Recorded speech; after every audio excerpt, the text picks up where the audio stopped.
It's 7:45 a.m., and Dr. Eric Skarsgård is already meeting up with his second surgical patient of the day, Elijah Martin of Prince George. Remember my job, I'm going to take out part of your intestine that's got the Crohn's disease in it. It'll make me better, right?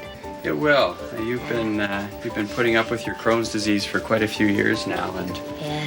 although you've had medicine that kind of controls it, the medicine sort of makes you sick, doesn't it? Yeah, it does. And I guess it's like I never want it to come to this, but if it'll help, I guess it's worth it, eh? Yeah, I think so.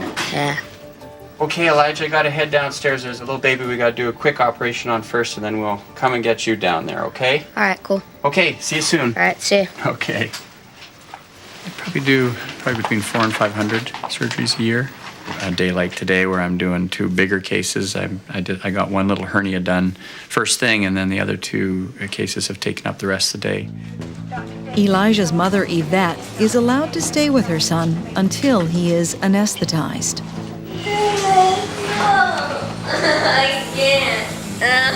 The minute you wake up, okay? She's going to be right there, okay? Take on slow. Mommy's right here. Well, Elijah has Crohn's disease. So what we plan to do today is remove his colon, the large intestine, which is very diseased by Crohn's disease.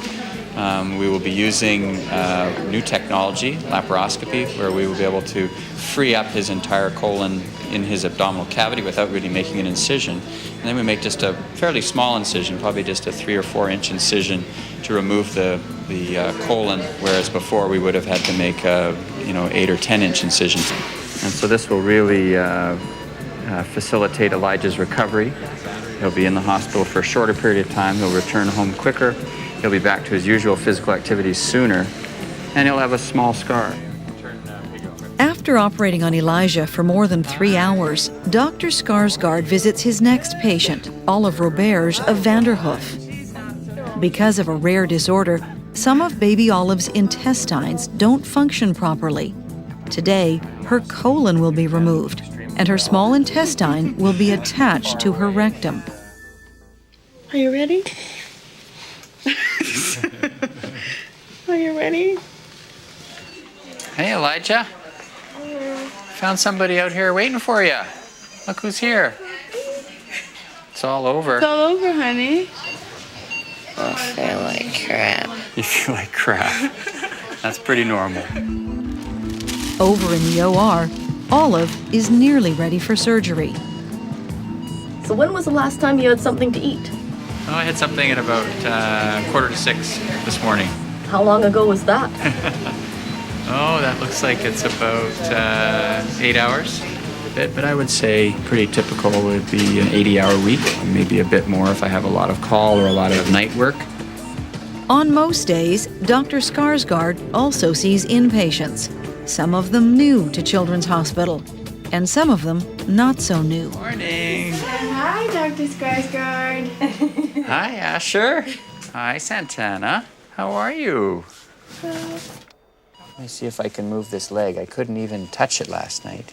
Oh, look at that. It's a lot better. Hey?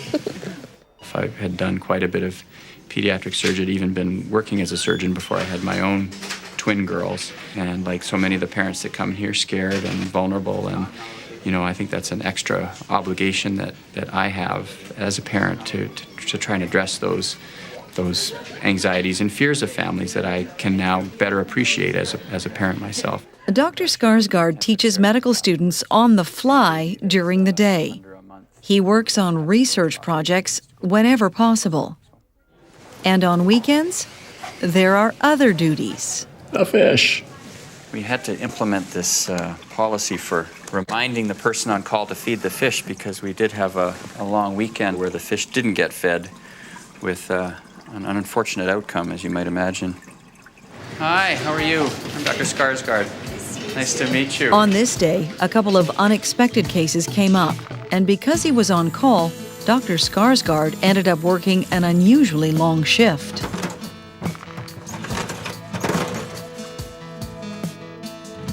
Later in the week, he checked on Olive Roberge. Her intestines are functioning well, and hopefully she will not need surgery again.